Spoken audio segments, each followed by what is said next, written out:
Hello, everyone. Happy Friday. Who's excited for it? Friday. Friday. Gotta get down on Friday. Oh my God, Grace, that was so funny. I was like, why are you muting yourself? Wait, am I muted? No, I'm not. All right. Hi, everyone. Welcome. Do comment your resume below in the LinkedIn or YouTube chat. Our team, Min, Jenny, Max, and I will be roasting it nicely. We'll give you some tips on how to improve. Before we get started, we'd love to know in the chat where y'all from? Where in the world are y'all based? And what are your questions about resumes? Mhm.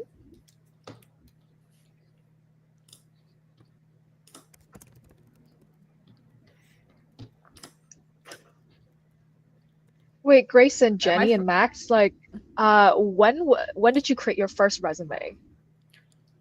Ooh, I oh, created mine when you were still putting your home address on the resume. I don't know if anyone knows that, but back in the day, the first thing that people recommended was put your address, like put your zip code so people know where you're based. And I remember putting that in. I was like, this is so weird. I mean, of course, it's public information to a certain degree, but I was like, wow, I guess resumes, but the world has changed so much. There's a lot more on like what actually catches people's eyes and not. So that phased out, like I phased it out pretty quickly in my resumes too. That is funny. Yeah, I think I created my first resume when resumes were colorful.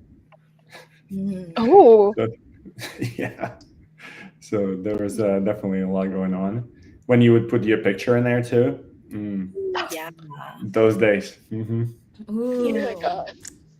yeah. Okay. Well, my dad helped me make my first resume because I didn't know how to do one in high school to apply for college. So my daddy helped me make my first resume. Aw. um, yeah, it was like in Times New Roman font, a lot of dense Mhm. stuff, included all my extracurricular activities, sent it out to colleges. I honestly didn't know what I was doing, but my dad did it for me. Like I don't know, my parents did everything for me as a kid, so I became like I'm Mm, teaching myself how to be independent still. It's fun. Mhm. good stuff. Yeah. I made mine, and my first resume was 3 pages long, and I submitted for my library job. And no, but college applications actually they do have like an optional section where you can add your resume, and it was full of like extracurricular. I even add singing and dancing in there as my extracurricular. So fun day. It was colorful too. It was colorful as hell too. Oh my I love God. it. That's funny. Let me tell you everything about myself. Yeah.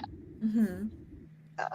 Cool. Okay, so we have San Jose, Bay Area. All Okay, right. Slovenia. Kudos. Hey, Ooh. my people. Jersey City, fellow New Jersey people. Ohio. Okay, I'm in Ohio too. Andrew. Ah, we got Austin, Texas. India. Nice. Vancouver. Okay. Um, shall we get started in a bit? Yes. Yeah. Okay. So I'll just. I think I'm just gonna take this link. Okay, shoot. How do I copy it? Oh, I got it. I have the LinkedIn Live open. Let me just like Nice, drop it nice. for you in the private chat. Yeah, yeah. Just open Okay. that one. And I'll Okay. just keep dropping links for you, man, in the private Okay. chat. Okay. Nice. I'm gonna share my screen right now.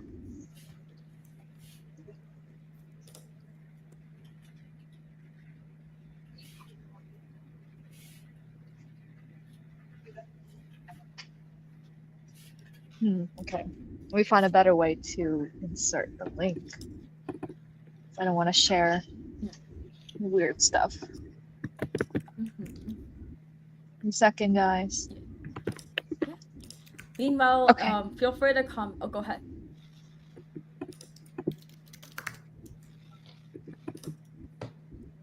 Send. Okay. Hopefully everyone can see my screen.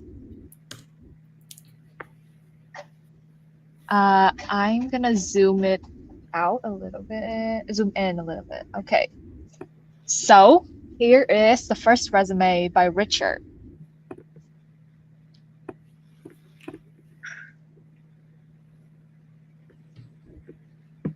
Will you zoom in a little bit? Okay. What do you guys think about two-column resumes? I have a 2-column resume, so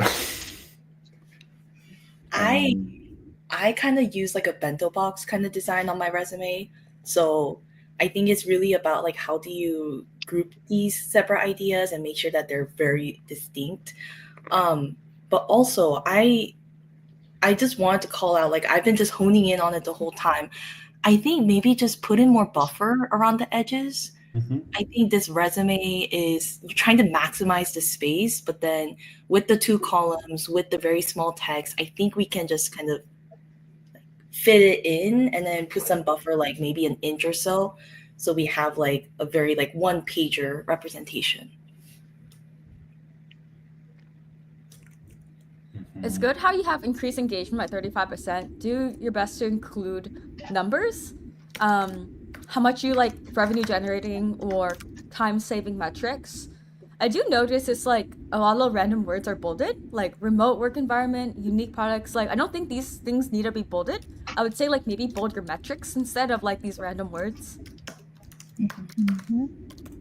And I realized there's a line right here. So is this a mistake?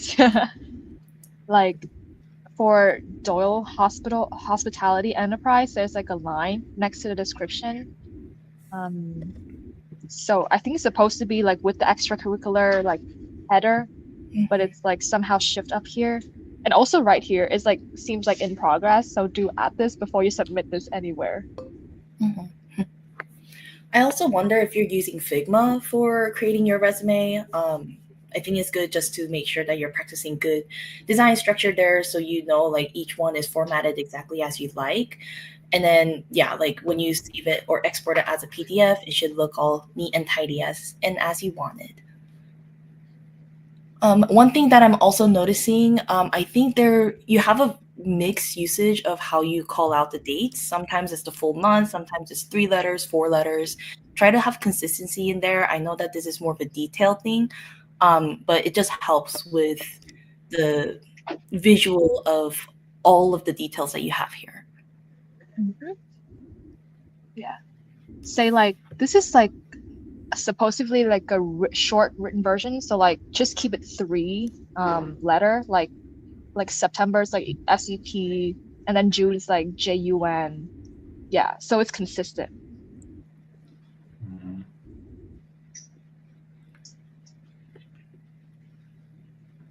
Mm. What do you think about putting languages if you're not really proficient? Or like, yeah. I think this is in the same realm of putting in your skills and having like a numerical rating of it. I think it might be subjective of like I rate myself 3 out of 5 in I don't know French. Is like how well is that? How do you apply it to work? If you're working in certain companies that actually have audiences or markets in those areas, people might be interested in you. But then again, like if you are limited working with Spanish, maybe it's not as like powerful to have that in your resume and you can fill more like details on other things. And Mm. also like, I understand that I'm also Asian. I say like, hey, I'm fluent in my native language, but also I don't think that really comes up a lot in work unless you're working in specific products in those languages. Mm. But it does help just being, you know, multilingual, understanding different cultures does help in the space of UX. So I think it's Mm. nice, but I don't necessarily think you have to put it and highlight it under your skills. Mm.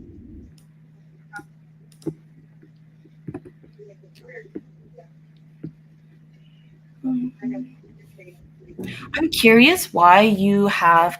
I understand in like the technical space, FigJam and Figma is like having the slash to show like it's one, you know, service or tool. But I'm also wondering, like under research, market research, and survey design are together, and then user interview and comparative analysis are together. So I think maybe like rethink how you're listing out those pieces, so recruiters and people just don't get confused on like what exactly you're able to do. Yeah. Cool. Should we move on to the next one? We have a lot that got submitted. Or go ahead. I was just going to say, I think one of the big things that recruiters probably looking for, or hiring managers as well, when they're looking at a resume, is what is your particular contribution. And some of these, you probably can go through all of them and kind of like look through them and see if you are some of them are hard to understand if you're describing the impact of the team versus your personal impact on the project. And if you can maybe rephrase it in a way where you put in your own impact, I think it would be, all your points would be more powerful. Okay. Great to hear. So yeah, clean up some visuals, of it, and like the wordings, and also think about the intentionality behind how you kind of lay out your skill set over here. And I think, yeah, it's going to be improved by a lot. Mm-hmm. Okay, next one then. I'm just going to go one by one from what Grace said. Mm-hmm. They're on the order of what you guys submitted in the chat too. So thank you, Richard. We move on to this resume right here. This is a one-column one, and it spans 2 pages. Any chance? I think way you can put them side by side. Go ahead, Grace. so. About 2-page resume. So it's interesting. I had this like really viral post on LinkedIn where I have like a before and after my resume template, and my former manager actually commented on my post saying that 2-page resume is a myth. If someone has like a lot of experience, then 2-page makes sense. If you're looking for like more senior roles and you have a lot of experience to show, then yes. But if you're just starting out in your career, I would say no, based on my own personal experience. But it was interesting because like he disagreed to my point that I wrote like 1-page resumes only. So that was interesting. Interesting. Okay. Yeah. I think the conversation around 1, 2-page, or even like 5-page, whatever, it's really about, again, like, what are you trying to tell people? Are you trying to tell people that you have this breadth of knowledge and experience across all of these industries or different environments? Or are you a student saying like, hey, for example, on this resume, there are a few of them that are, like 1 month long, 3 months long, sometimes they're internships or small projects. So it is very different on like what stage are you in your career, what stage are you in the types of jobs that you're looking for, the types of roles that you are trying to either grow into or expand out to. I think for beginners, it's good to try to keep yourself into 1 page, so you're really focused in on like, what am I trying to say? And then if you really feel like there's other things, yeah, like 2-page, don't be afraid of it. I think it's really about making sure that you're using that space well. And when recruiters and hiring managers look at it, they're saying like, hey, I understand why they would have put this in, as opposed to like leading people to LinkedIn where it might have like years and years and years of stuff with visuals, media, links, and things like that. I see. So in the sense of like 1-column resumes, right? Do you recommend putting the experience sections before the project section? And also, should there's like a link that leads to your projects, like actual showcase page, if you like terms it as projects? What do you think? Because this resume, they put experience behind projects. Which I thought, yeah. Oh, sorry. No, go ahead. I wonder if you can just combine them. I feel like the projects is more of a deliverable of what you accomplished during that time in whatever role you were. So just take the project's info, plug it into each respective roles, and then talk about like exactly what you've done. Similar to what Max said about the previous resume, a lot of the hiring managers and recruiters are just trying to see what you have accomplished. And that's not saying like, disregard what the team has done together. It's more so like, what have you done with partnership of all these people, with your cross-functional team members, with your understanding of what that situation called for? And these are the tactics and results have kind of helped everyone accomplish at the end. So in the projects, I see there's a lot of like assisted two other team members is repeated on the first bullets, and then you have a bunch of different techniques. So yeah, just kind of merge it with the experience and focus on that. Yeah. I know like Google, they used to publish this one really good video on how to structure your resume from like 2 recruiters from Google. And they give like a really specific structure on how you can terms your bullet points. So well, I'll ask Grace to like put that link of that video into like the blast later after this workshop end. But if you watch that video, it will be like a bit life-changing if you don't know how to write your bullet points. So yeah. Okay. And I see that there are like multiple roles in here, like public information representative. Like seems like these are like everything that you did that you put on the resume, or is it more like a selection of works that you think would be representative of what you're planning to apply to? So do some like filtering works, and I think you can shorten it a little bit. Yeah, notice on top, you should not include your phone number on your resume. Also, well, only if the recruiter asks for it. And also, I noticed you said use experience in visual design. So, assuming you're looking for both jobs, and there's a lot of strengths you've mentioned, like even like following brand guidelines. I feel like that's like a given. Even like idea conceptualization, there's a lot of like extra stuff here, and I definitely think there's a lot of opportunities to shorten this into one page. You can even ask ChatGPT to help you just like cut paste this whole thing and highlight which part, and really tailor to the job you're applying for. Like you have a lot of great experience like in like design, but if you're looking for a UX design job, then keep it only UX design. If you're looking for a visual design job, keep it only visual design. Just have projects that align to like each, like maybe 2 different resumes if you want to apply for 2 different jobs, see what happens instead of inputting everything, because recruiters they like take like 10 seconds to scan through your resume. They're not going to read everything, and it takes a while for me to like get to their experience section, and also that experience tag is like cut off. It's like on a different page, so making sure the page is not cut off, but overall like it can be shortened and more focused. What do you guys think about having like a professional summary on the top? You know how some resumes, they have their experience, but they also have kind of like, here's a short couple sentences about who I am, my experience, and what I'm all about. I personally think for a designer, you can add that to your portfolio. Why put that in your resume, Because like technically portfolio is like the soul of a UX job application. So yeah, I personally believe it's more important to have that kind of statement in your hero statement for like portfolio more than resume. Good point. For this resume, honestly, I think I would move all the skills, software strengths to the very bottom. Like the very top of the resume is like your prime real estate, and you want to kind of have the strongest work there. So yeah, just kind of moving software and strengths at the bottom, and then combining projects and experiences together, and then having education somewhere there too. Also, I was looking a little bit more into the actual bullets that you use. Like for the projects, I feel like you say a lot of things and you try to hit a lot of buzzwords, but there's not too much of like exactly what you have done.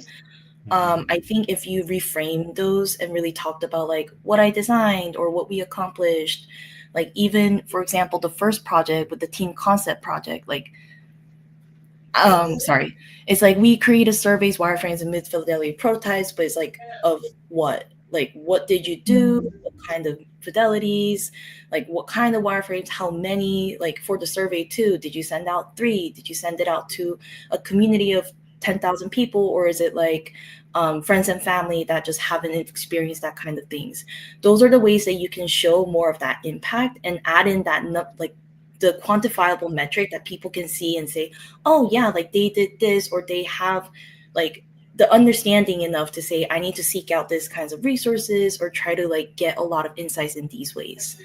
Buzzwords are great, but try to understand that like these recruiters know, they already know about the buzzwords, they know what they're looking for, they have a list of things that the hiring manager said, hey, I want people who are like proficient in this, open to these, and have this amount of experience.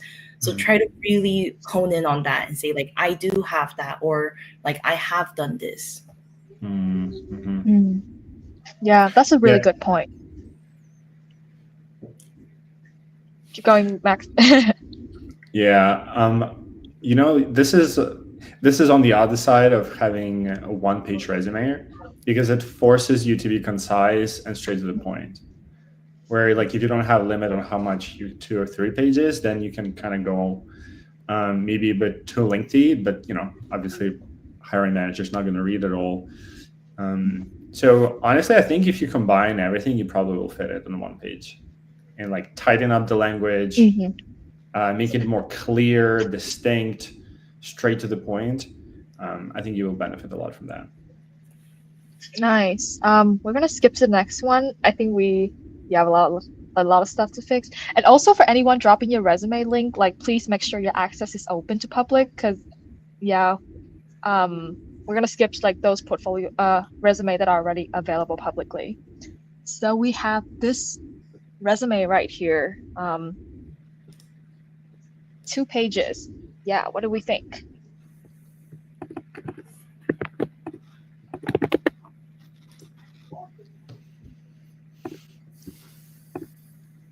So this is professional summary on the top. Location, phone numbers. I see, like, is it like inconsistent alignment? Yeah, so maybe you can combine this into the same column, or I don't know if you like trying to save some space at the bottom, but these two should be in the same columns, I think. I also feel like with skill section, it's really long. Notice how people have a long skill section. Try to weave that in your experience. For example, usability testing. That should be like, you usability tested on X and improve X metric. Yeah, some I of like the numbers, skills though. or tools, that you use in here, you can like kind of like embed it inside the description itself to like save some space. Yeah.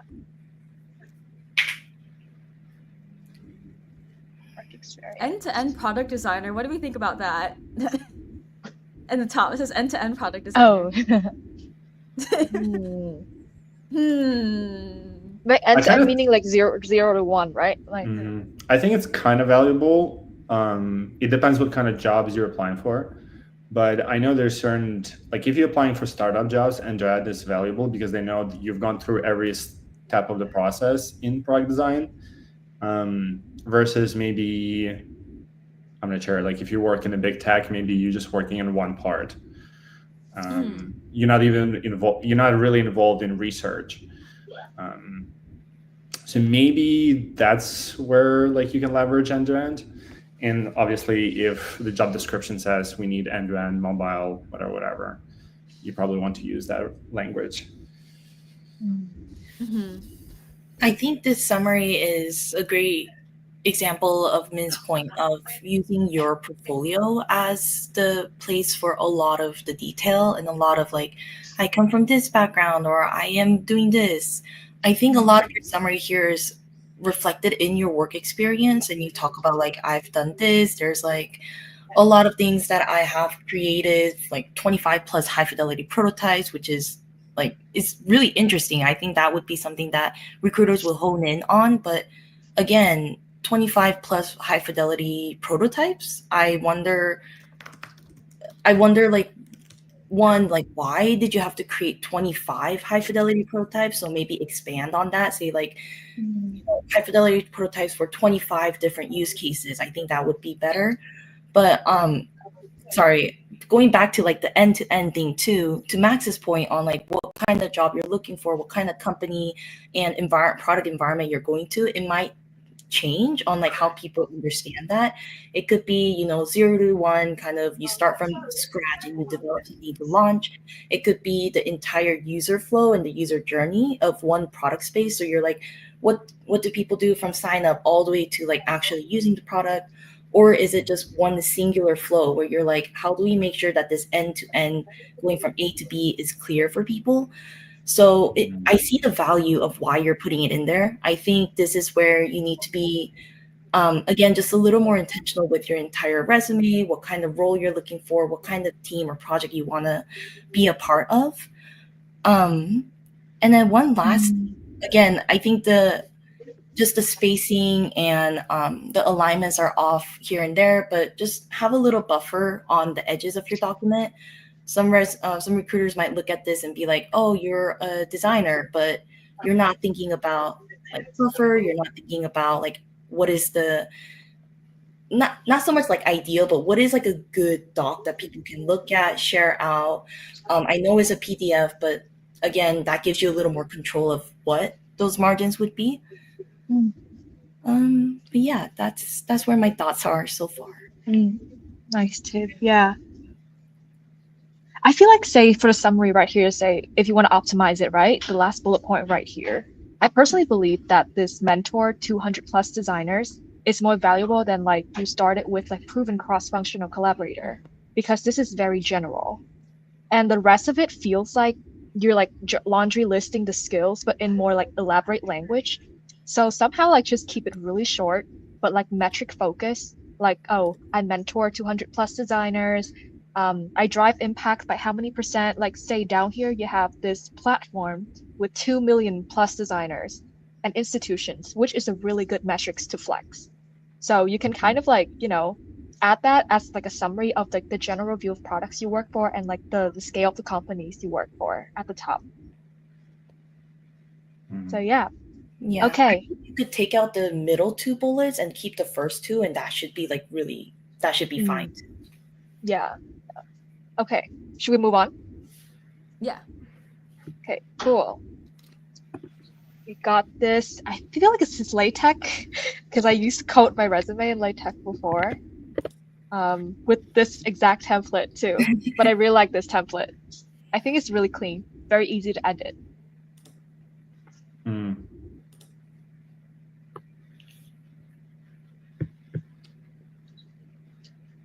Is the fonts matter when it comes to like portfolio? Because like I think serif is a bit hard to like look at and scan comparing to like sans serif. What do we think? Yeah, I'm gonna be honest. I was scanning it. It was like so hard to want to scan it. It feels like a textbook. Yeah. And everything is condensed and close. I think if you put spaces between the experience sections, that would be great.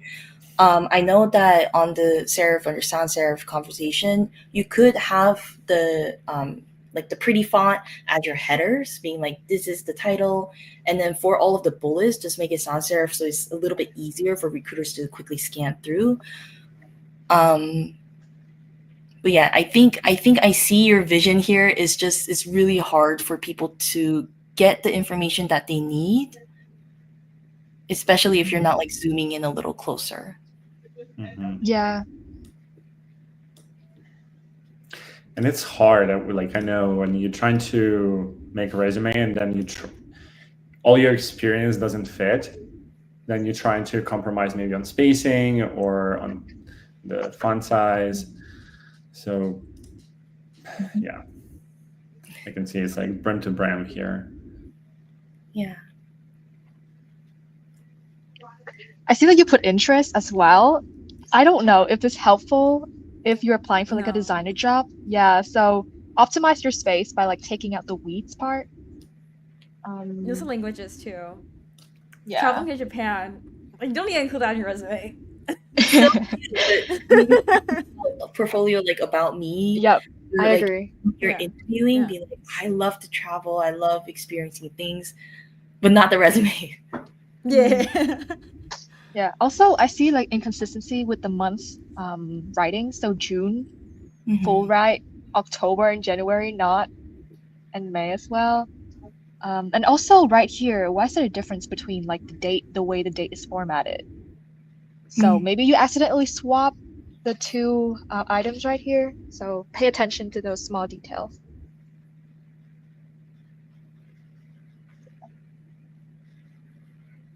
Yeah, I feel like, for example, like the graphic arts, you could talk about how many people saw your work, or like how many students you reached. What was the message trying to do? Um, yeah, more numbers is great. Like, I like the part where you have conducted user surveys, 150 plus responses. I think that's a good thing. But also, like, what kind of design decisions did it inform? Like, what kind of impact it made? Like, guess that kind of, like, you can dive into that in your case study, but like how much percent that you drive this revenue, or like how many more customers or stuff like that. Yeah. Say for like the act as a design lead during team meetings, you can use like action verb at the start instead of act as something something. You can shorten it by like lead, design meeting, stuff like that. And you can shorten your bullet points by manifolds. Yeah, I see that you really focus on like the action verb, and that's great. That's like the number one thing you should do resume bullets as. But you can also really take on that role. Like you've done it already. If you believe that you have been a design lead and you have sufficient like evidence in a way to add into your resume bullet saying I've led, team meetings, contributed to this and that. But specifically on that bullet, I think if you are saying that you're leading the design or like leading the team meetings, add a little more context to it. Like, what did you lead? Were you just leading the meetings, which technically you're not like being a design lead, you're just helping facilitate that meeting? Or are you actually taking on the role of like, let's talk about those design choices, let's like really dive into what are the techniques we're going to do, help people formulate their next step of whatever project you're doing. A lot of resumes are it's hard, but try to think of it as a way to really showcase what you've already done. Like you've done this, you've thought it through, you're trying to show like I am able to do things like this, I can accomplish this kind of result. And again, metrics is not just for it's not just to have numbers in here, is to give people something to latch onto, like contextually. Have you done this to like 6 weeks? Did you talk to 10 different users? Did you like design 3 new screens? Like what are the things that you're actually doing to say like this is part of my resume? That's a very important point. Yeah. So like don't try to like make up metrics just for the sake of metrics. You have to have intent behind that. Yeah. And if you like make things up in the interviews, it comes apart because when they start asking you questions about it, we like people who are in this industry, we can tell like, oh, did you skip a step, or did you kind of make assumptions and move on, or maybe you didn't even ask the main question before you dove into the project, which kind of like tells us where your experience level is, what kind of thoughts you have when you're working on certain projects. Yeah. Oh, wait, I think I have one more point to say too. So, what do you guys think about the order of experiences? Does it have to be time-based, or it can't be shuffled based on like your contribution and ownership of that project? So I think this person organized it based on time, but I personally really like this founder user experience design more than like the bootcamp project because I think there's more ownership. What do we think about that?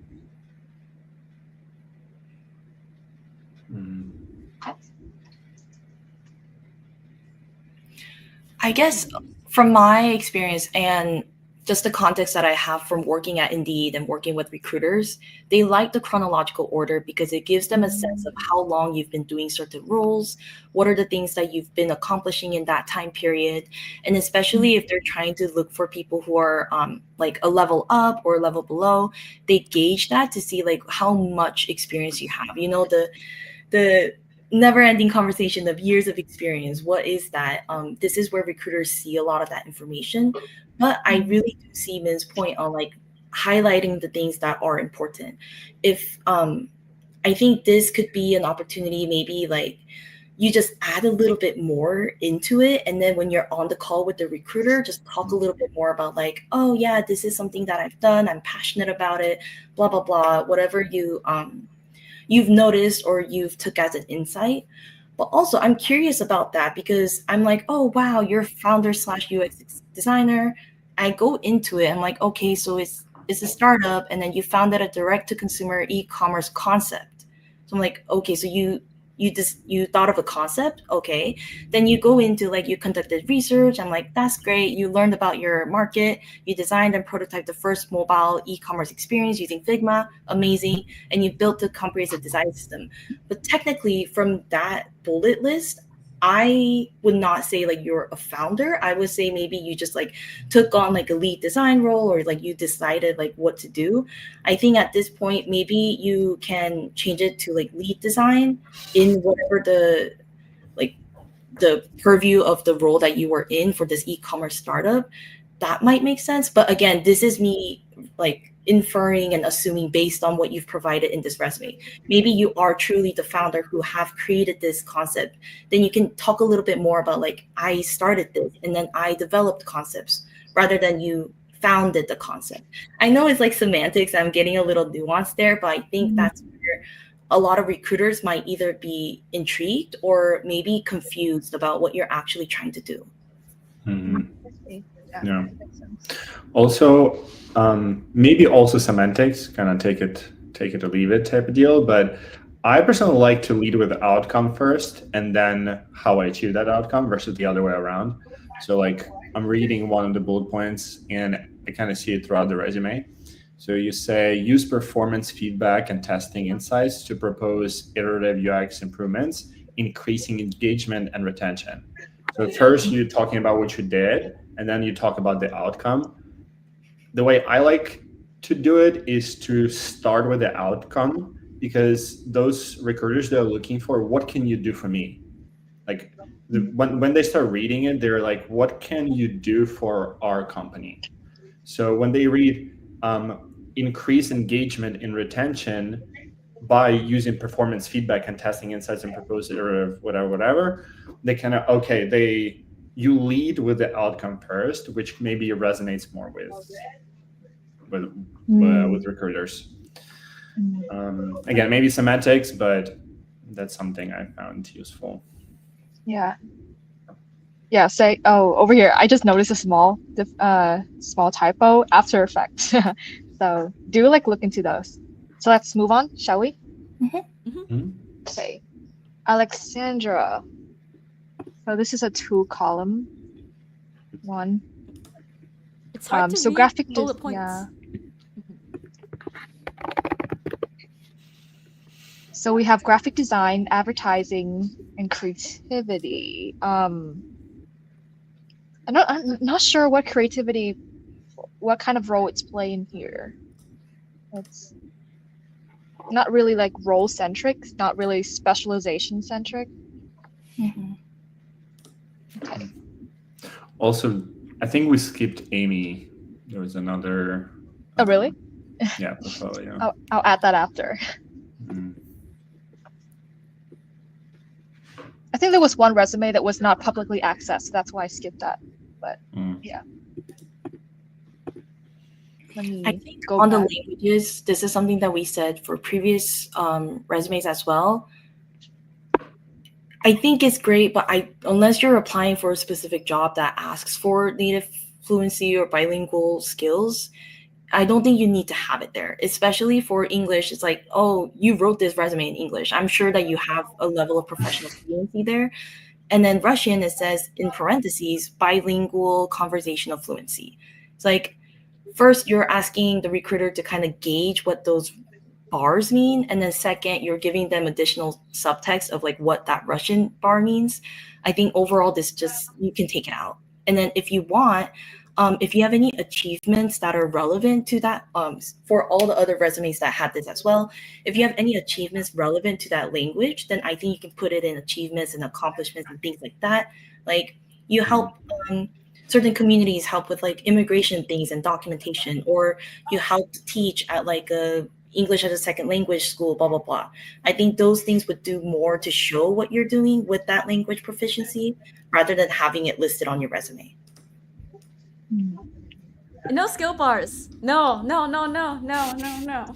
Yeah, I agree with that. Yeah, no scale bar is a really relative measure. It doesn't show anything, like people can self-assess themselves as like, oh, I'm this much proficient Like, what does that mean? It shows through your project and experience, and it's like Mhm. up to like the beholder, you know? It's Ooh, really tough. also, on that point, like when I was a student, I had the 5-star rating system. I don't know why, but I would be like, I'm 3-star, 4.5-star, but am I truly like in the concept that I have of myself? Yeah, I am 4.5, but maybe I'm not actually in the concept of corporate environments. Like maybe I'm a 2.5, and that's not saying I'm bad. It's just I'm not at that level to actually say I'm 4.5 skilled at whatever it may be. So, it is really subjective. Try to take out any kind of these kinds of ratings or metrics and just focus really on like what have you accomplished as that work experience.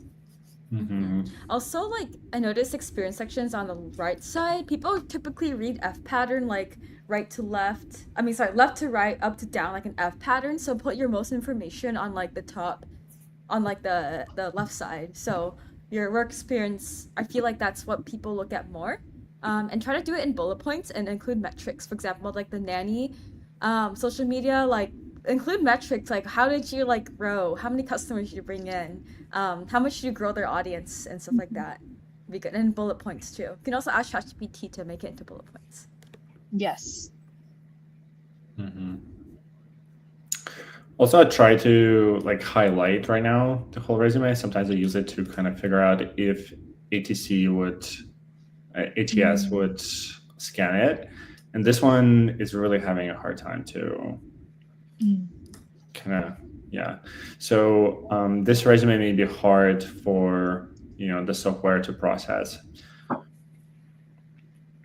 Yeah, but visually it looks really nice. So kudos to like your design skill and stuff. Mm-hmm. I feel like the bubbles, they look like little buttons and pills in the skills. It's like cute and all, but I recommend keeping it easy to read, especially the contrast. It's like white text over like blue background. It's hard to read. Yeah. Also, this is just me nitpicking. But especially since you're applying for jobs for design roles and you're going to be working with digital assets a lot, if you're going to use something like pills, again, think about the buffer. Like, what are the boundaries of it? Like Sketch is always squished out to the max, while CSS is kind of having like maybe 2-3 pixels. I'm not a designer by trade, I'm a content designer, but I myself kind of noticed this already. So if a recruiter or a hiring manager of that design discipline looks at it, they might be like, do they like, are they thinking about all of the different things? Not that you're expected to know all of that as a beginner. It's just how much of the foundational things are you applying, and are you thinking about the UX of your resume as well? And what was it called? I was going to add one more. Check on the color contrast on this. I think I see your vision with the light blue and the light white text, but then it might be a little hard for some folks to read it. So maybe you can do like a lighter blue and then a dark black to kind of pop out the language there. Also, I'm noticing that your dates are mixed up in the achievements, so just check on that. I think it starts with like 2022 ones, but there's like another 2022 in the middle. So yeah. And this is a graphic design portfolio, right? Seems like it. Yeah, a lot of media, social media, marketing, graphic design works. Mm-hmm. Yeah, on Yeah, that. so maybe metrics don't really apply to you. I'm not sure what you would put as a graphic designer. Yeah, but I was looking at it. I was like, oh, that's not a product design. Product design. What do we feel about like paragraph instead of bullet points? I don't like Bullet them. points. People ain't got time to read through the whole thing, or people are Yeah. like probably scanning it really fast. Yeah. Okay, should we move on? Yeah. Your portfolio is really cool, though. I'm looking through a portfolio. Nice. Okay, Emmy, I accidentally skipped you, but this is a one column with two pages.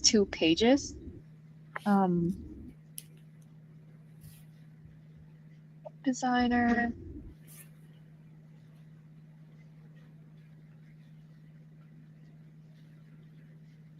can drop a link again in the private chat for this. Your QR code doesn't work. Just letting you know. It says QR code campaign has been disabled for some reason. That's a great error message, by the way. Sarcastic, but like. Oh my god. Okay, so over here we see like copywriting. So should we talk in like third point of view, or should it be first point of view? Is there any nitpicky with this? I would standardize to first person because it is your resume. Later on, are you going to say like she won first place? It's kind of odd. It's like one first place works better like that. It helps with just cleaning up the entire resume because third person does add a lot more extra characters. Yeah, and we have like overload of bullet points. We have like 6 or 7 or 8. So is this encouraged? Like, but all of them are like one-liners. What do we think? Not encouraged. Try to keep it under 5 if you can. If you have anything that are similar in idea or stages of the project, try to put them in 1. So it's like during the ideation stage, I did X, Y, Z.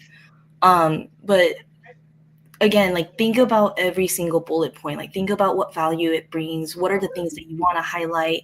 If you have a lot of things you want, then maybe you can put it on your LinkedIn and then just focus on like the top 4 things on your resume, because you do link, or actually, do you link it to your LinkedIn here? I don't think your LinkedIn's. I don't see any LinkedIn link. Yeah. Yeah. If you're in like tech, especially product design, there's a lot of recruiters on LinkedIn. So it'll be good for them to just have that accessible, especially because there's so many people in the world. It's hard to find the right account. So yeah, just a little tip there. Mm-hmm. Yeah. I think we can review one more resume after this, and then we can move on to Q&A, or we should stop after this resume and just do Q&A, because I see a lot of questions. We could probably do Q&A if you like. Yeah, let's resume stuff, and we can tease. We have a new product we're launching too, teaser today that we'll be talking CoPass. But yeah, I feel like there's so much like things that can be condensed in here. It's like a lot of great experience, but like I see not basic. I don't want to call it basic, but just like analyzing marketing data, providing actual insights for campaign optimization. Like how instead of like talking about what you do. Talk about the impact you made instead of listing everything you did. Yeah. Sure. Yeah, and I think just one last thing. I think your additional work experience and relevant work experience and overall, maybe you can just combine it into work experience. I don't think it adds more value separating them out. I think if you're like trying to say like your profile is a product designer with 5+ years experience, blah, blah, blah. I've worked on like all these different things. Honestly, you could take out additional work experience entirely and just focus fully on your relevant work experience, because you're saying, I am a product designer. I am going to do this. If it comes up in conversation, you can talk about your past and all the additional transferable things. But again, like this is why people talk about tailoring your resume, being really specific on like what are you trying to do, what kind of recruiter attention are you trying to get, and what kind of roles are you showing to the world that you're a good person or candidate for. Yep. Okay.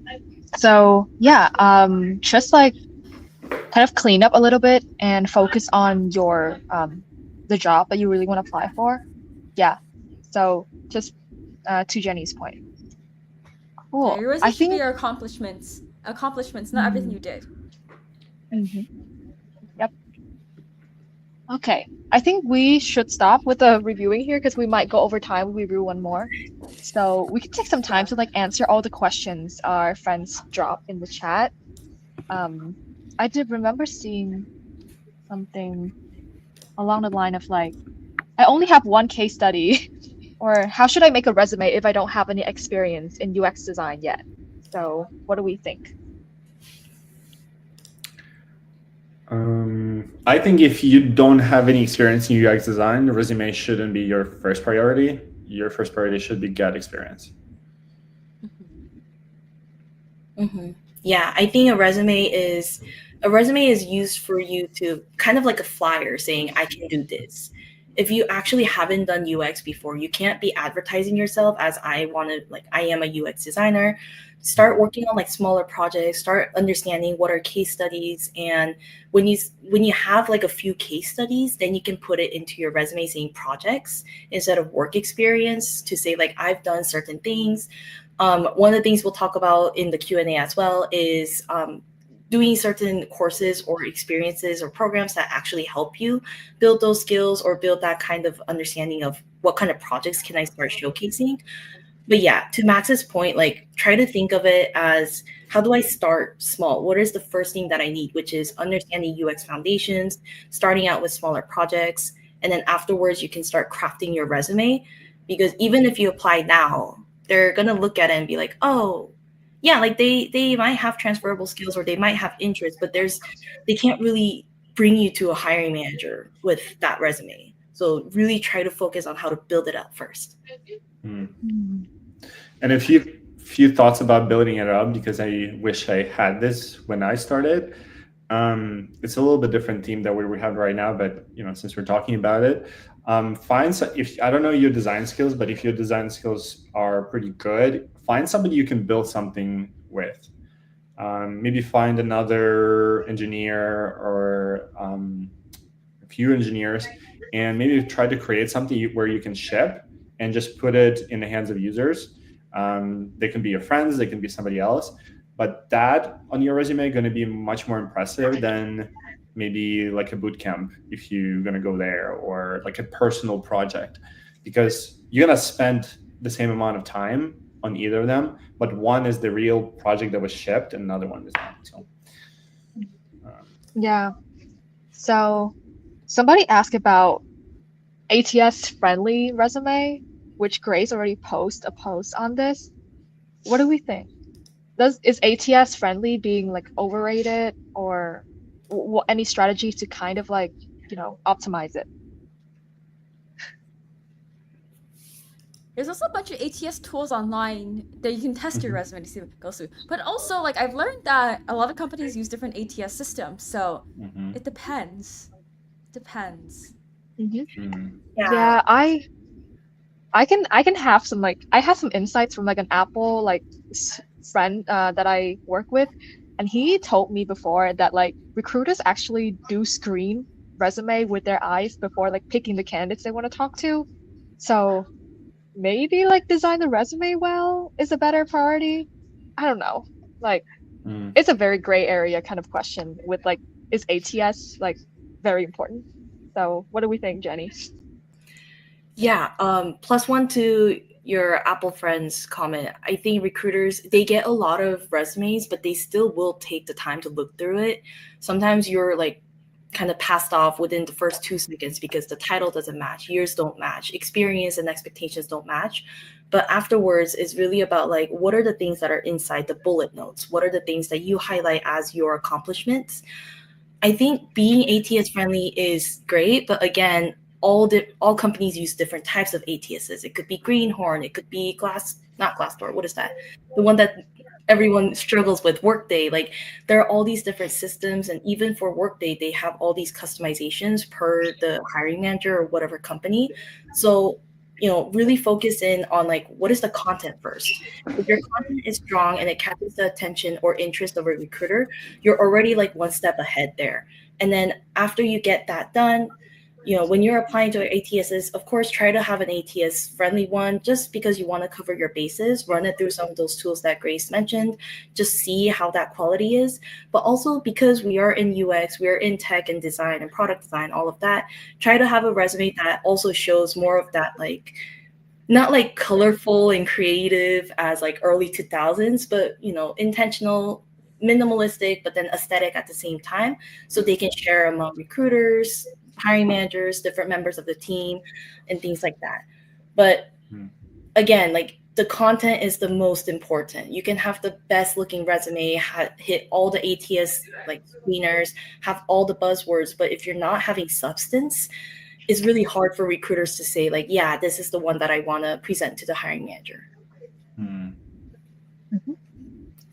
Okay, great insight. So we asked a really good question. What would be a good balance between brevity and clear keywords in a resume, I assume?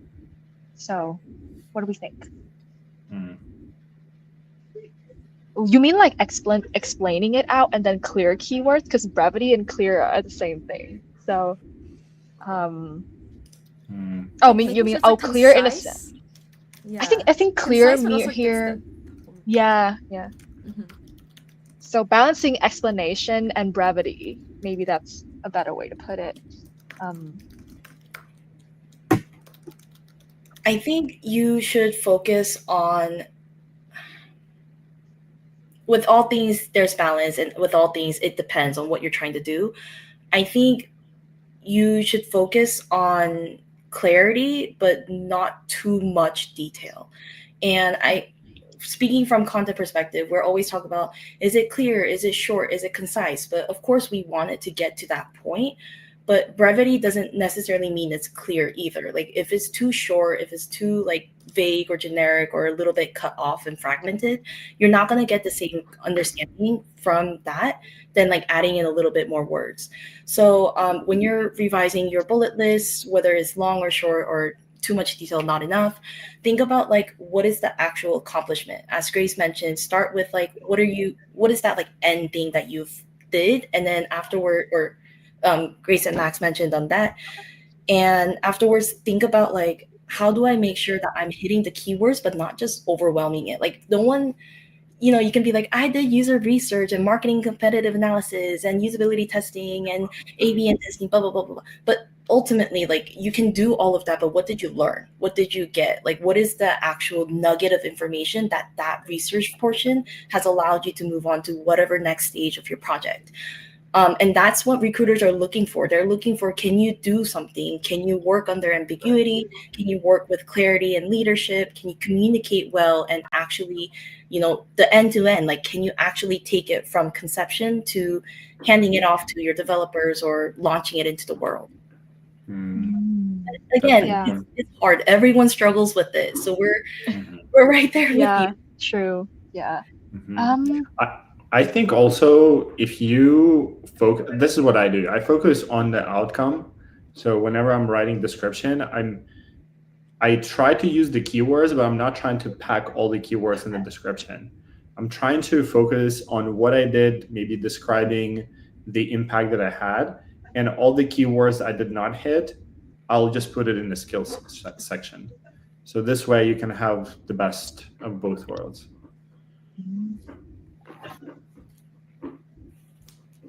Okay, cool. Grace, you can go ahead and like plug our Oh, for exciting CodePass? products. Yeah. Yeah.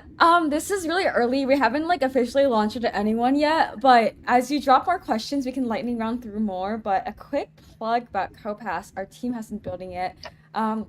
We have a lot of students interested in our next cohort. TLDR, if you guys are new, we've been doing these sessions like almost every week. But also, Min and Max are alumni of our cohort, and Jenny's a coach of our Co-Create cohort. It's like a 10-week long program where you can ship a product 0 to 1, get experience working with like a VC-backed startup, and potentially get hired there too, and get learn UX design end to end.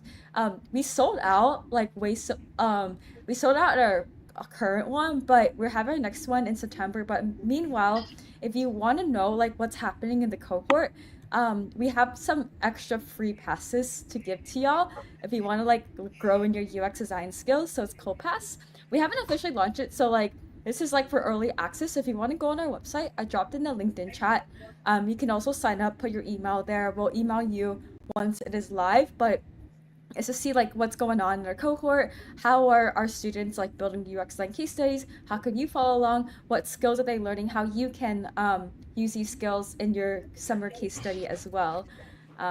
Yeah, anything else to add, team? I would say maybe like some benefits of CoPass. I would say people would ask, oh, what's the benefits of it comparing to just, viewing free resources on our channel? Grace can plug Yes, this something. yeah, this one's like more like you can follow along and see what we're actually doing. We're also like really early stages, so feel free to like we want your feedback, share the product with us. Um, yeah, also like I've noticed there's a lot of discussion on like co-create versus like how are you guys different than a boot camp? I don't want it to sound too salesy, so I really want this to like focus on education, but we get that question a lot is a lot of boot camps like they don't really guarantee a job. They're kind of sus. I'm sorry, I'm like going on a little rant. I don't want to like be too negative on here, but this is the truth. I'm here to spill the real hard truth.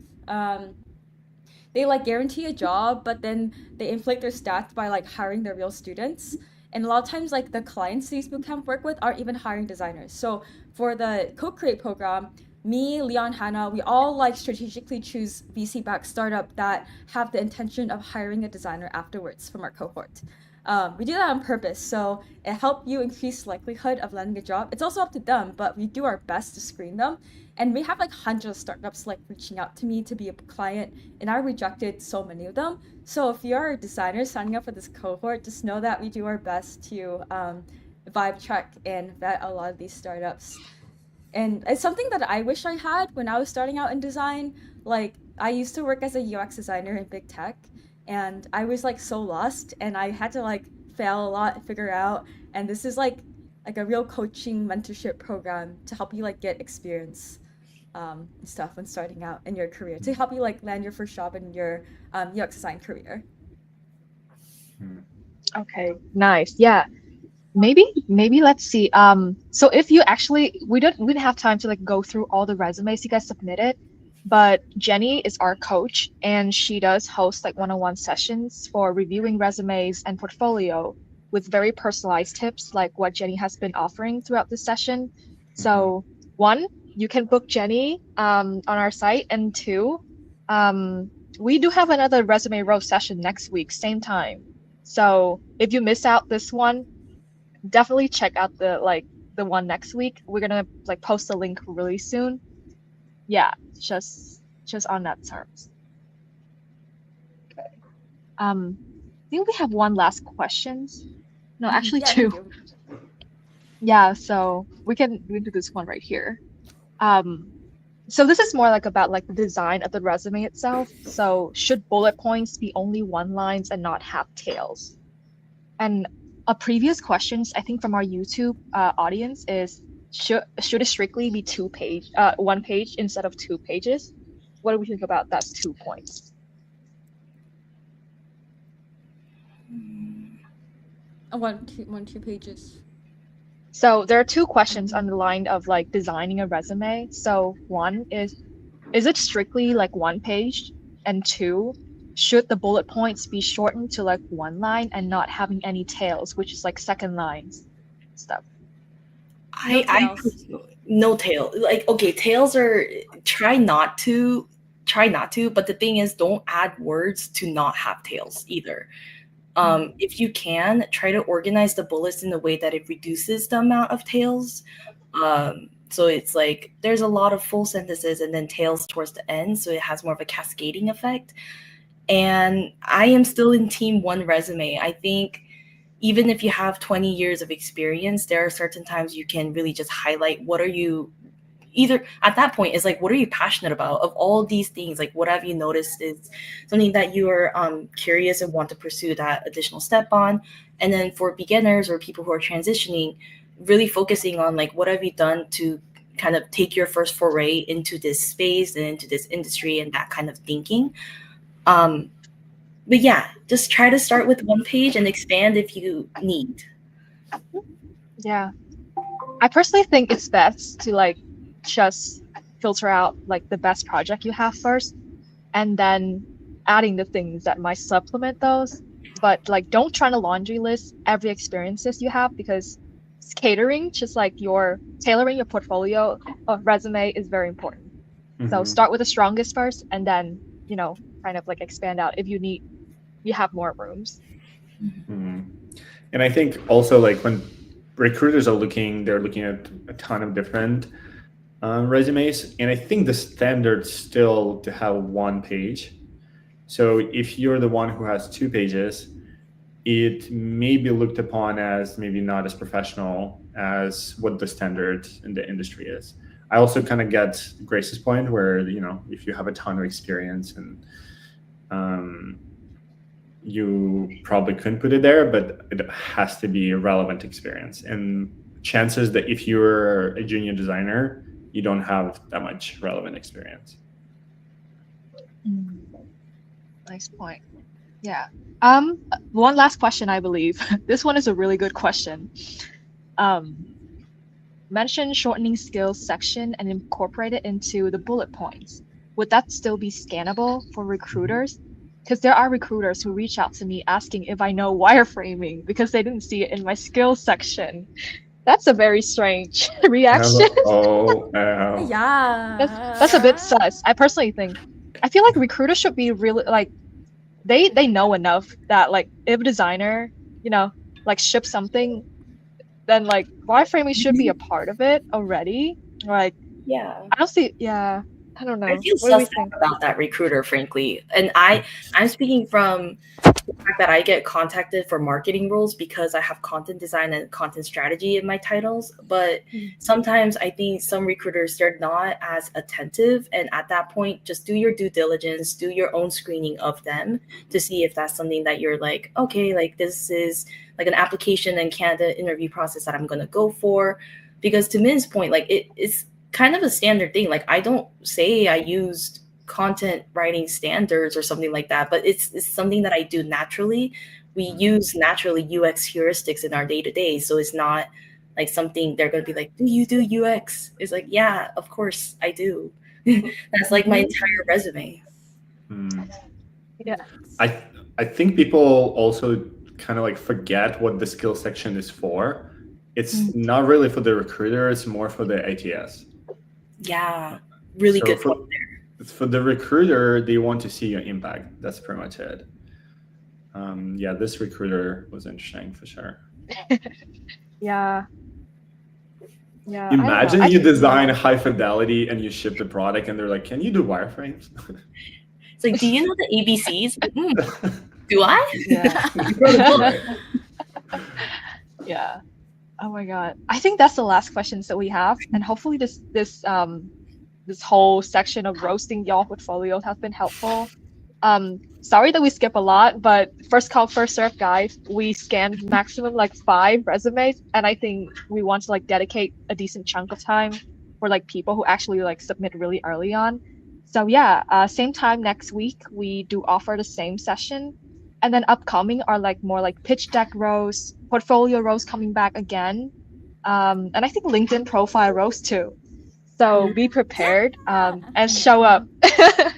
So yeah, hope everyone have a great day. Thank you for like staying overtime. Yeah, and we'll see you guys next week. See you next week. W's in the chat. Yay! That was fun. W. Yay! Wait, W. Okay, bye Awesome. all. Bye everyone.